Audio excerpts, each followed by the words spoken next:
Well, welcome, alumni and friends. I'm Brian Marshall, Chair of the Department of Political Science here at Miami University.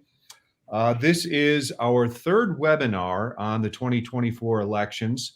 As I think many of you know, this is in celebration of the department's 100-year anniversary here at Miami University. And I just wanted to take a minute before I introduce our guest this afternoon. I wanted to take a minute to talk a little bit about the Centennial Scholarship Fund. We're trying to endow the Centennial Scholarship Fund for our students as a way to provide opportunities for our students to do programs like study abroad, study away, mentoring, fellowships with alums and internships.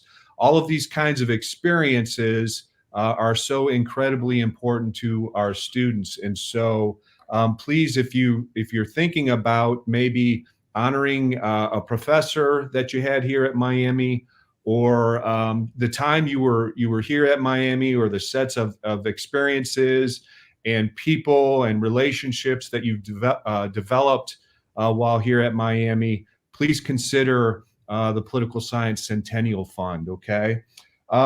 So I'm delighted to be here with Professor Darrell West today.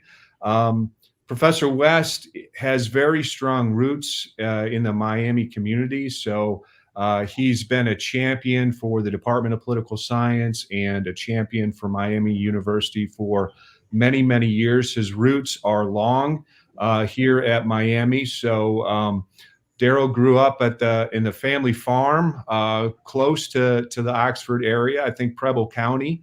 And he has two sisters, Shirley Mitchell and Joanne Shaver, that are, I think, in the audience with us today, and a nephew, Jeff Shaver, who all live in the Miami community. So his roots are here with us in Oxford. I wanted to say just a little bit of background about Professor West. So Professor West received his BA in political science here in the Department of Political Science at Miami University, went on to get his PhD in political science at Indiana University. And he had over 2.5 decades as a researcher and scholar at Brown University. And for the last 15 years or so, he's been at the Brookings Institution, starting out as the vice president and director of governance studies at Brookings, and now a senior research fellow. I could go on with accolades with Professor West, but he's one of the true talents, unique talents out there, someone that has been an incredible scholar and teacher, has a footprint in academia, and at the same time has a major impact in American politics and the study of public policy, okay? So it's an honor to have Darrell West with us here today. And Darrell, I'm gonna let you take the floor. Well, thank you very much, Brian. It's great to be with you. And I want to congratulate the Political Science Department on its 100-year anniversary. It is a terrific department. And I know many years ago, I got an amazing education there and a great mentorship from the faculty, and always have been very grateful to that. And I appreciate how well the department has done under Brian's leadership. So I appreciate all the great things that you and your colleagues currently are doing. So what Brian asked me to talk about was give an assessment of the upcoming 2024 elections. And we are about 8 months away from that national election. The easiest prediction I can make is it is going to be a crazy year. There are lots of important dates coming up just over the next few weeks, but it's also going to be a very volatile election period between now and November. If you just look at the upcoming events, the South Carolina primary is this Saturday. Super Tuesday is coming up in a couple of weeks. We all expect Trump to be able to nail down the GOP nomination at that time. And so then we will officially have the Biden-Trump rematch with which has long been predicted, although it's going to be different from 2020 in the sense that this year there are going to be several third-party and independent candidates also on the ballot. So that will change the dynamic and have some interesting consequences. And I'll come back to that point in a few minutes. But in terms of the year itself, it's going to be a weird year, not just because of the election, but because of all the other things that are going on, both within the United States as well as around the world. The United States is facing extraordinary polarization and hyperpartisanship. There's so many things going on in geopolitics around the world, the Russian invasion of Ukraine, the growing power of China, questions about the U.S. relationship with Europe. Technology is starting to accelerate in ways that are likely to affect this election. I think a lot of people are expecting pretty rampant disinformation in this campaign. And so there's going to be a lot of things that come together that make this a very important election. And we should also keep in mind that it's not just the United States that is voting this year, but literally half of the world's population faces an election in their respective countries. So we have the American elections. There are going to be elections in India, Indonesia, Pakistan, Mexico, most of the European Union, and a number of other places. So the world is likely to look very different at the end of 2024 than it does now. And of course, in a lot of those races, it's going to be a very close election, unclear exactly what is going to happen and who's going to win. But we know this is a year that's going to matter in the history of the world. And I want to start with the technology angle, just because I think there are interesting ways in which technology and this election are intersecting, including in some ways that are likely to be quite problematic. I actually have a new book coming out in August on disinformation. So we'll be analyzing the different types of false narratives that have developed over the past few years. But technology is becoming such an important way for people to communicate and ways for the candidates to reach out to voters. And it really is becoming problematic in the sense of the way people are using the technology and the different types of messages that can be enabled by that. In general, technology is an important part of the landscape just because technology has been increasing inequality in America. And so that creates a lot of resentment. The whole populist backlash that we're seeing now results because many people actually are being left behind. Trump is actually absolutely right when he has made that critique. It's adding to the polarization and the extremism that we're seeing both from the left and the right. It's raising social unrest. It's kind of increasing the political stakes of the election. There are a lot of geographic disparities that are fueling the resentment that we see out there that's kind of setting the backdrop for this election. One of my Brookings colleagues in our Metro program did an analysis a few years ago in which they found only 15% of American counties generate 71% of our gross domestic product. And what that means in practical terms is a lot of America's economic output is taking place on the East Coast, the West Coast, and then a few large metropolitan areas in between. But most of the country is being left behind. They don't have a very optimistic economic future. There aren't going to be a lot of jobs in a number of different places, and people are rightfully upset about that. A lot of people are not sharing in our country's economic prosperity, and so this election becomes a vehicle for people to express their outrage. It's going to be interesting because in the United States, we face both our presidential election, but also the congressional races that are coming up. And of course, now the House is controlled by Republicans, the Senate is controlled by Democrats. The irony of this year is we may end up in a situation where both of those chambers flip. We could see the House going Democratic while the Senate flips to Republicans. So we'll still have divided government, but with each party controlling the opposite chamber compared to what is the situation now. In the House side, there's going to be redistricting in New York, North Carolina, and a few southern states that are likely to advantage Democrats. One of the reasons Republicans did well in 2022 was because of favorable redistricting that advantaged them. Now, in this cycle, the opposite could happen. Democrats could end up winning control of the House, in part because of favorable redistricting. In the Senate, right now, it looks like the Senate is leaning towards pickups by Republicans. There are a number of key Senate races in West Virginia, Ohio, Montana, and Arizona, among other places. Those are all states where currently there is a Democrat senator, but each of those states are basically Republican states. They have a lean Republican for a number of years. Trump won those states in 2020. And so those are all four states where Republicans have some clear advantages. And Republicans only have to pick up 2 seats to gain control. So it's the reason why most people kind of looking at the Senate now do expect it to go Republican. The presidential election, though, is going to be the Super Bowl for America's future because so much power now is invested in that chief executive's job. If the election were held today, Trump likely would beat Biden. He's leading in most of the major national polls. It doesn't necessarily mean that will be the outcome in November because we still have 8 months to go in this election. There are lots of things that could change in terms of the economy, the war in Ukraine, the southern border, how the immigration issue plays out. But the key thing that I like to tell people is to distinguish the popular vote and whatever happens there from the Electoral College.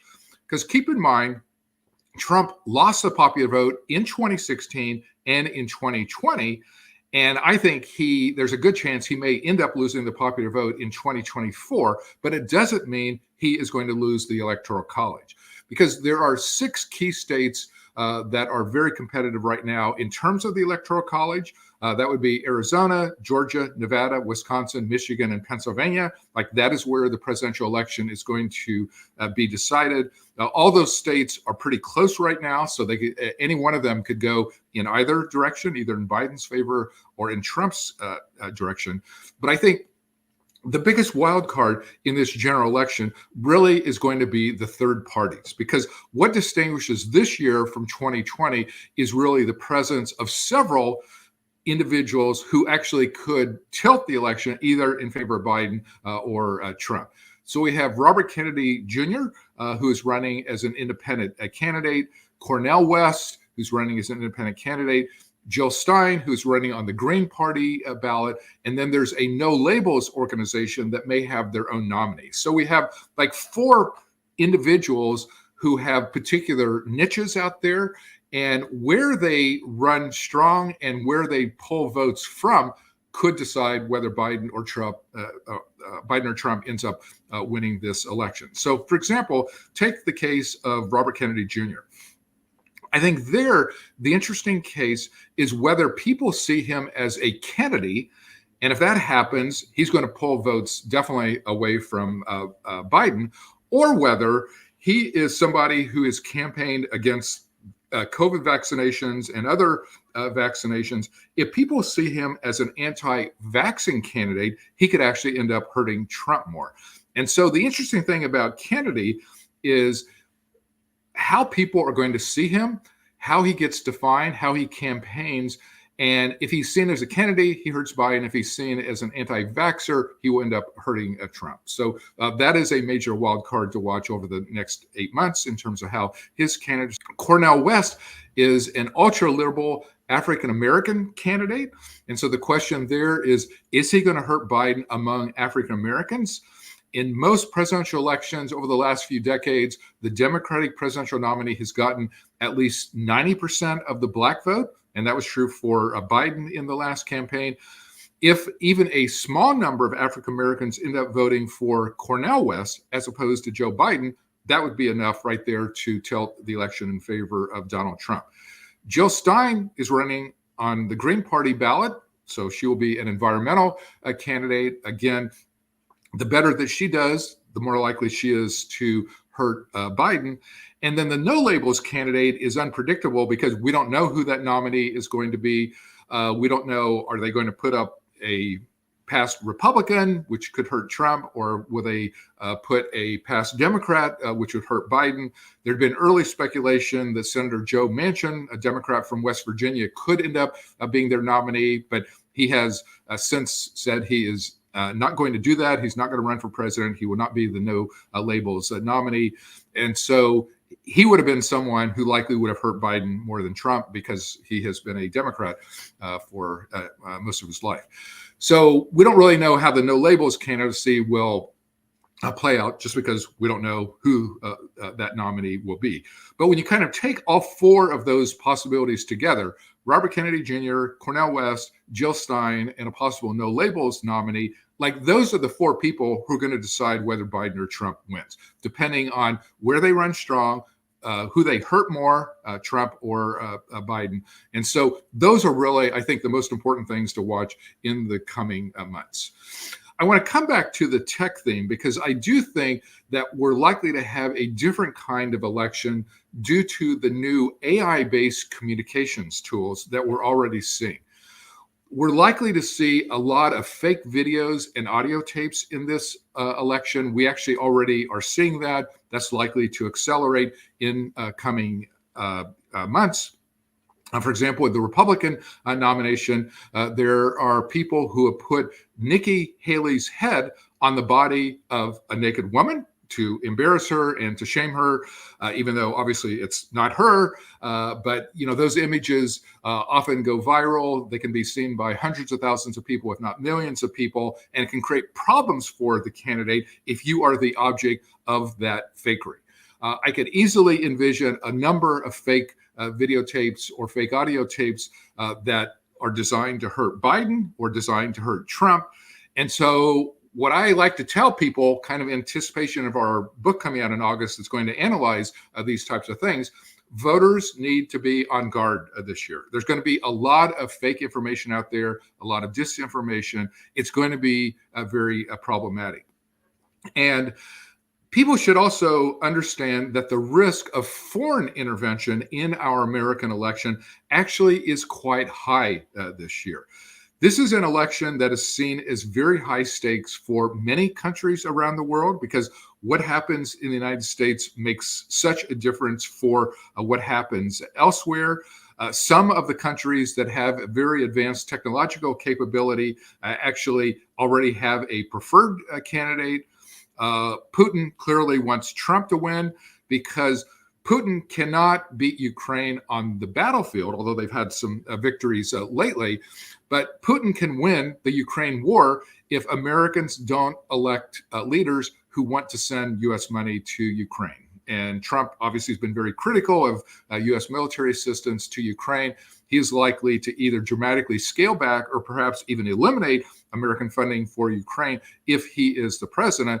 And so the question is, will Russia interfere in this election in ways that will tilt the election in favor of Trump? China also is likely to favor Trump. Iran and North Korea probably favor Trump.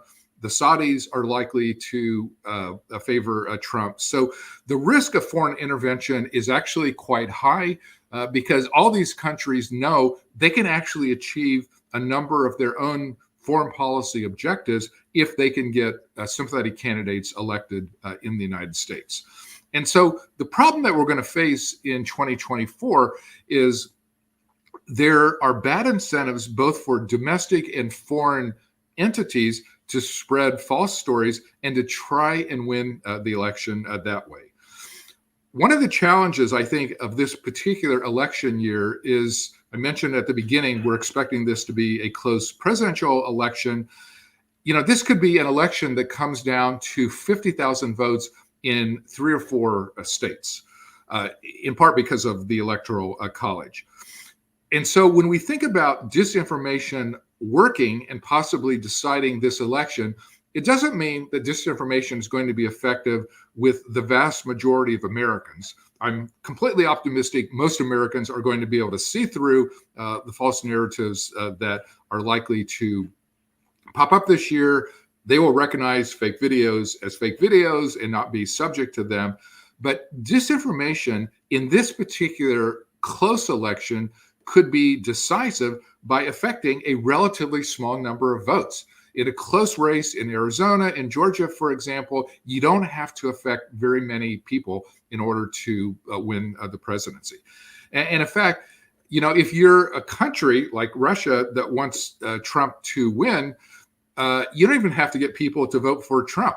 Like if you get African-American voters to prefer Cornel West over Biden, or Jill Stein on environmental grounds over Biden, those are lost votes for Biden. That could tilt the election in favor of Trump.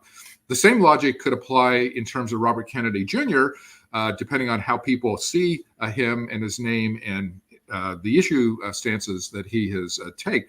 There could be entities out there that try and persuade people to vote for Kennedy as opposed to either Biden or Trump, and therefore advantage the other person in that type of a situation. So this election is going to be played out at a number of different levels. Both Trump and Biden will obviously undertake a lot of efforts to try and turn out their respective bases. But there are going to be other entities that are either going to try and harm or elevate one or the other of these independent candidates in an effort to sway that choice between Biden and Trump.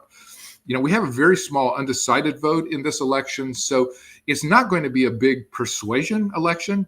Probably 90% of Americans already made up their minds between Trump and Biden. The question is that last 10%. How are they going to decide, and on what basis are they going to make their decisions? Turnout is going to matter a lot. One of the things that we've seen in the last few elections is we've actually seen record public engagement in the election process. So, for example, in 2020, we had an almost 100-year high in terms of voter turnout because people saw the choice between Biden and Trump as very important.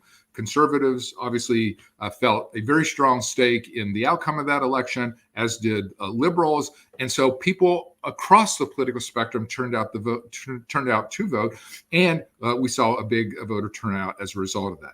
In 2022, in terms of the midterm elections, there was a substantial turnout for an off-year election. And so I'm actually anticipating in the lead up to the 2024 election, there's going to be a high turnout. There's going to be a lot of public engagement. There's going to be mobilization activities taking place all around the country. And I'm actually happy about that because I think the higher the turnout we have, the better off our country will be. It'll kind of put us in a situation where people are engaged, paying attention, able to fight off some of the disinformation that we are likely to see. And so things that people should think about as we're heading into the November election is be aware about the risk of foreign intervention, be aware about the possibilities of disinformation. If you see videos that seem a little off or just seem weird or not very plausible, they're probably not plausible, and they probably are not containing accurate information. The tech companies are removing accounts and trying to deal with false content, but they're not likely to do that to the same degree that they did in 2020. So the internet is going to be a Wild West in 2024. There's going to be all sorts of fake information coming out from a variety of different sources. And so it's going to put more pressure on voters to actually be able to evaluate the quality of the information and to decide for themselves what really matters. I think one of the other big wild cards of this election is just in terms of all of the 91 indictments and some of the trials that are going to take place involving Donald Trump. Obviously, this is a rather unprecedented part of this election, which we've never really seen in past presidential elections. Trump is going to use the trials to his political advantage. He's been doing that during the nominating process. He's likely to continue doing that. There are times where he has not been required to actually be present during various parts of a trial, but he shows up anyway, makes a statement afterwards, claims it's all a witch hunt, and therefore tries to convince his voters to stick with him. And he's actually been remarkably successful with that strategy so far. It's one of the reasons, he is doing well in terms of this rematch with Biden. I think the open question is how many of the trials will actually take place before the November election? And if there are any convictions, is that going to make a difference in terms of support for Trump? It's really an open question. I don't think anybody really knows the answer to that. And I don't expect a conviction to change the views of either Republicans or Democrats, but where you should watch is, does it change the views of independent voters? Independent voters are still the swing voters in America, the suburban women in some of those crucial states, Pennsylvania, Arizona, and Georgia. If there's a conviction of Trump, would it make a difference with those suburban female voters? That's something I think everybody is paying attention to. Before I came to Washington, D.C., Brian mentioned I taught for a number of years at Brown University.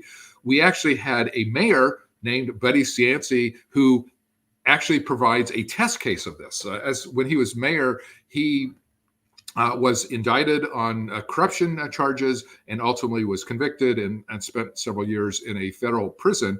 We used to do polling at Brown University on Cianci's popularity. And the interesting thing is during his indictments, he'd been a popular mayor. He remained a popular mayor. He didn't really lose a lot of support. But then as the trials took place, as evidence came out, and then ultimately, when he was convicted, it actually did make a difference. And it made a difference, particularly with independent voters. And that's where he lost support. And even after he got out of prison, he came back, became a very popular radio talk show host, eventually ran for mayor again, but he lost. He was never able to regain the trust of people after the conviction. So the question for Trump is, he hasn't really lost support due to indictments, but would a conviction make a difference? Would it affect his support? So that will be something key to watch. The other two things I would pay attention to is just the state of the economy. Right now, the economy actually is getting better. We have unemployment under 4%. Inflation is down to about 3%. GDP growth last year kind of astonished the experts. It grew at a 3.1% level, which is actually very good by historic standards. So over the next few months, I would expect Biden's numbers to go up as the economy improves, because there's a link between how people feel about the economy and how they vote. And so that will be a benefit for Biden. The Ukraine war is clearly going to have an impact on how people feel about Biden's performance, and public opinion still is pretty divided on the U.S. support for Ukraine in that war. So depending on what happens in Ukraine over the next 8 months, that could advantage either Biden or Trump, depending on how it plays out. And then the last thing I'll mention, and then Brian, I'll turn it back to you and happy to take any questions at that point, is on March 1st, the federal government is going to run out of money and is going to shut down unless Congress passes a new set of appropriation measures. March 1st is like 10 days away. There's been very little movement in Congress on passing legislation to deal with that issue. So over the next 10 days, America is going to come to a crisis point with the likelihood of a government shutdown growing each day, just because we're kind of running out of time. The House is actually on a 2-week vacation now, so they're not even meeting. And so they're really not in a position to pass legislation. So from the outside, it looks like there's actually a pretty good probability that the federal government is going to shut down on March 1st. And then the question is, how does that affect the election? How does that play politically? Who are people going to blame for the government shutdown? Will it be House Republicans? Will it be Biden?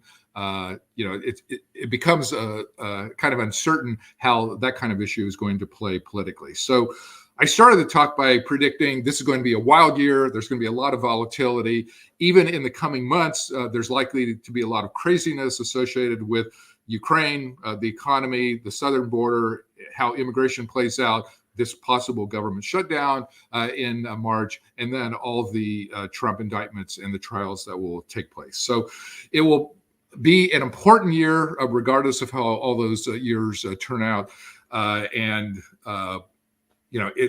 2024 is going to be a very decisive year in the history of the world, depending on how the various elections around the world play out. So, Brian, I'd be happy to turn things back to you, and happy to take any questions or comments that people in the audience may have. Well, thank you so much, Professor West. That you really gave us in the audience a lot to think about here in the next year. We do have a number of questions. I have one from Richard Daniels, asks about polling, and Professor West, you started I think our conversation talking a little bit about the polls right now, but his question is, how much weight should we put on the polls, and when should we start paying attention to the polls? The short answer is not very much weight. We know that the polls have been erratic in recent elections. The problem is the response rate for polls has dropped precipitously. Like, some of the national polls now have response rates down 6, 7, or 8%, meaning that of all the people who are asked to participate in a poll, more than 90% of people say, no, I'm not interested in polls. I don't want to give you my political opinions. And so when you have only 6, 7, or 8% of Americans who are chosen to provide a representative sample of views in the United States, when you have such a small number participating in that, it creates all sorts of biases in the surveys. And it becomes a little unpredictable in which direction the biases work. Like, does it help Biden? Does it help Trump? So you definitely have to take things with a grain of salt there. I still rely on surveys for some of the analysis, definitely not all of it. And you definitely have to take poll numbers with a grain of salt. But I do like to look at trend lines on the assumption that, whatever biases are there, they might be consistent from January to February to March to April. And so therefore, if somebody is rising or falling, that can be important. It also is helpful for me just in terms of doing subgroup analysis, like comparing the views of independents versus Republicans and Democrats to see how different issues may be affecting different communities, how different events might affect women voters who are likely to be in the majority in this election. So that is how I personally use surveys. You have to be careful about relying on any one survey. I think most people now are favoring the poll averaging method. Like, if you have 4 or 5 polls that come out, if you take the average, that often is closer to reality than any one poll in and of itself. So that's kind of how I am using polls. So I'm skeptical, but it's still one of the important measures of how we track public opinion. All right. Well, I have another question here, Professor West. Susan Clement from class of 1970 asks a pretty deep question here, but she wants to know, is democracy in danger with the next presidency, whoever wins? The short answer is yes. There are lots of challenges for democracy in the United States on many different fronts. And I'm sure the people who are tuned into this have their own views on this topic. But I think part of the problem with a polarized nation, where basically the country has divided between Republicans and Democrats, we almost have become a tribal society where people kind of listen to people within their own camp, but nobody respects people from the opposite camp. And so it just creates a lot of cynicism. It creates skepticism. There's a real loss of trust in one another in the United States. There's a loss of trust in our political system. People don't trust reporters to convey the news. Even experts are no longer trusted on things like vaccinations, climate change, and other types of issues. So I think the issue for democracy is how we go about rebuilding the trust, how we have conversations between liberals and conservatives. I wrote a book a few years ago entitled Divided Politics, and I suggested liberals and conservatives should take somebody to lunch from the other camp and just listen to them. I know I come from a divided family myself, where my two sisters are more conservative, my brother is more liberal, but we still have civilized conversations with one another. I always find it helpful to talk with my sisters just so I can understand their perspective. Even though they are Trump, they are supporting Trump, and I'm not the biggest fan of the former president. It helps me understand why people feel disenchanted today, why they are dissatisfied with the status quo, and why they would be willing to support a candidate like Trump. So there definitely are many threats facing the country, and the policy views and the political views of Biden versus Trump are quite different on a number of different issues, and so it just kind of elevates the stakes of this election. We have another question, Darrell, from Vivian Henry. From class of 1993, asks about the possibility of the country having a serious conversation about reforms such as fitness for duty tests for not just presidents, but for all federal politicians. Do you think that's something that could be, especially with the focus now on the two candidates and age, do you think that's something that could be in the future conversation? I mean, I don't think hardly anybody likes the choices that we are faced this year, whether you are Republican or Democrat. I think surveys have shown 2/3 of Americans don't like the prospect of a Trump or Biden rematch. Both of them are old. Both of them kind of reflect different generations than is true with the people who are actually casting their ballots this year. I'm not sure what a fitness for office test would involve. I don't know if the questioner is asking about physical fitness for office, like is the person actually up to doing the job? Is it a mental fitness for office, or is it like an ethical fitness? Like, does somebody actually have democratic values in mind that are going to be decided in this election? So I'm not sure what the questioner means by that term fitness for office, but clearly the ultimate judges of fitness for office are going to be the 100 million plus people who are going to cast their ballots this year. Okay. All right. Well, thank you on that, Darrell. Another questioner has a question about, you were talking about foreign policy and the countries that have incentives to kind of interfere with this presidential election.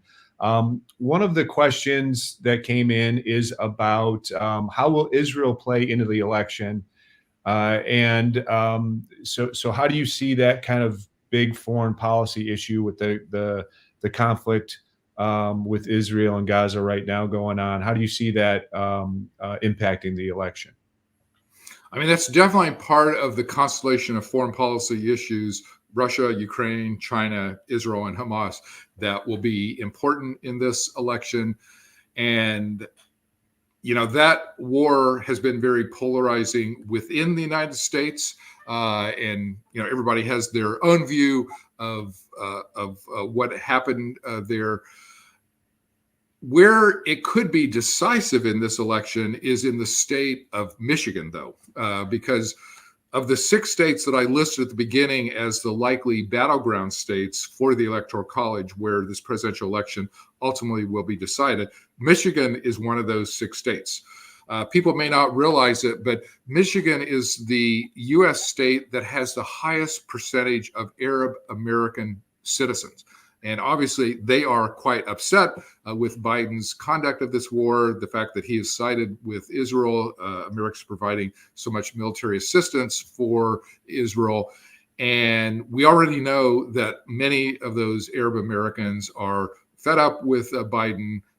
They say they're not likely to support him in this election. They may not end up voting for Trump, but again, this is where those independent candidates could come into play. They may cast a protest vote with one of the independent candidates, Robert Kennedy Jr. or Cornel West or Jill Stein, which then has the effect of hurting Biden and benefiting Trump.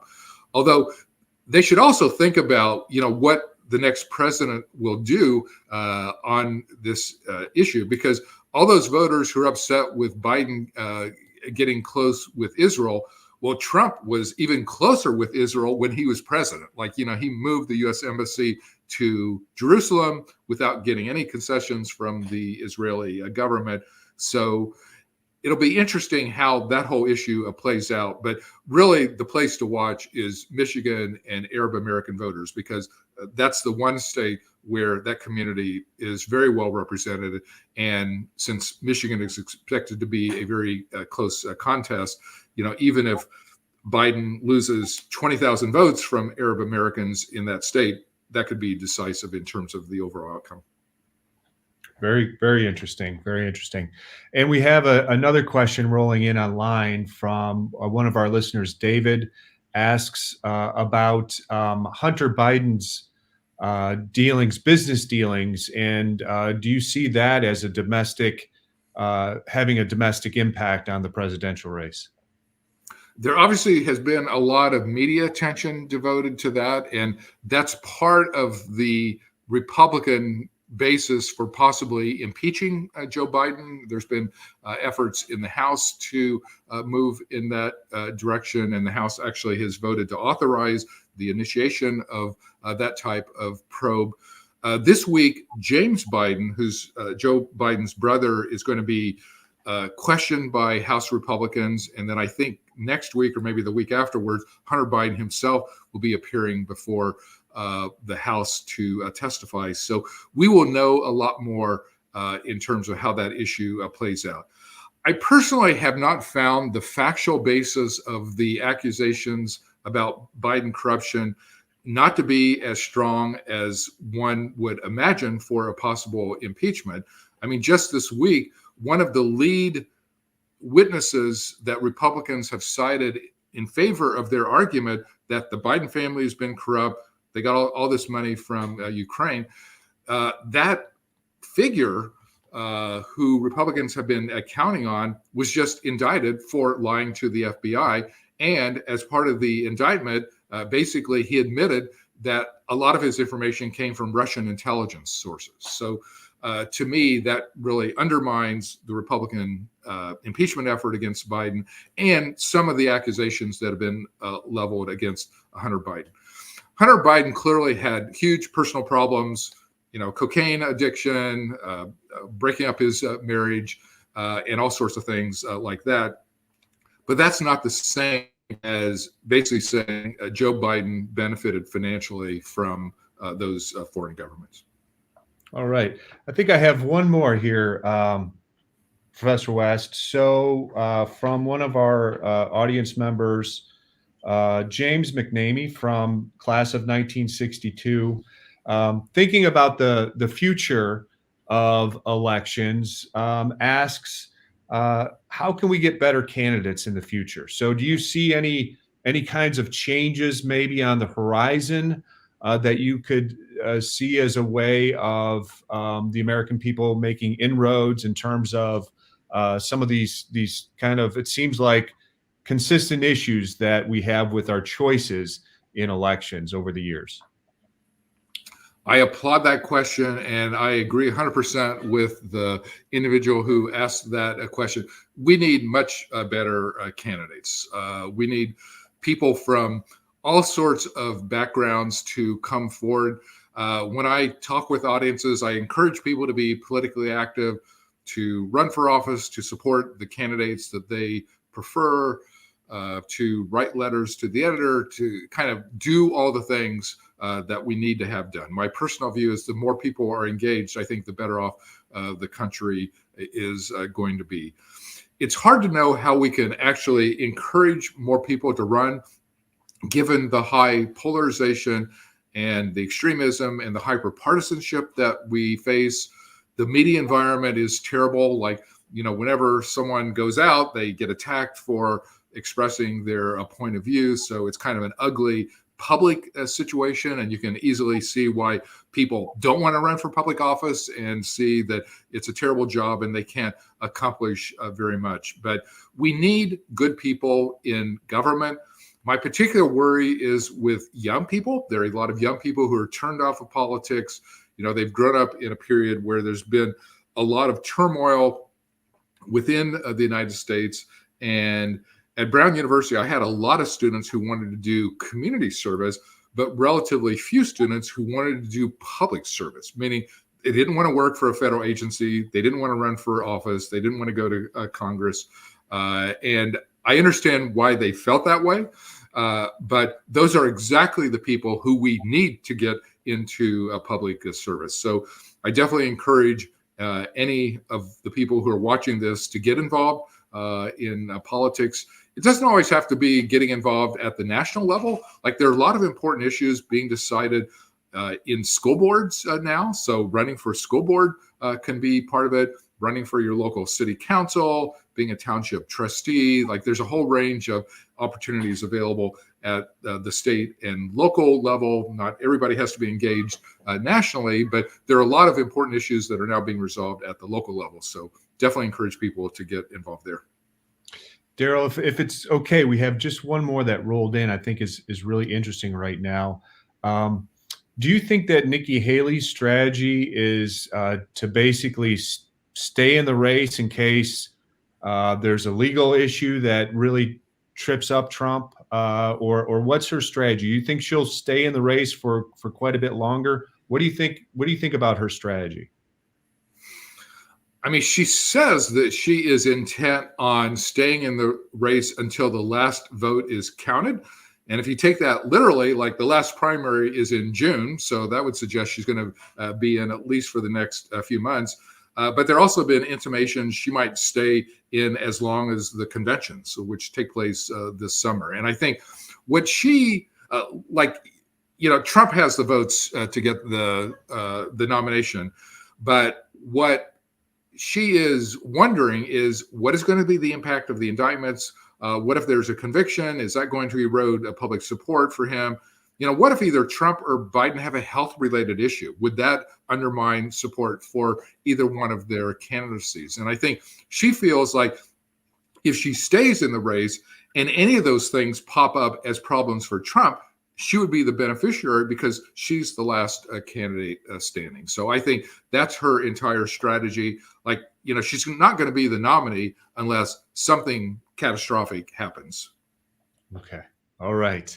All right. Well, thank you so much, Professor West. And I just want to, I think we've covered a lot of questions. We've really covered a lot of ground today on the 2024 elections. And so I just want to draw us to conclusion. I want to remind our viewers out there that our next webinar will be March 6th at noon.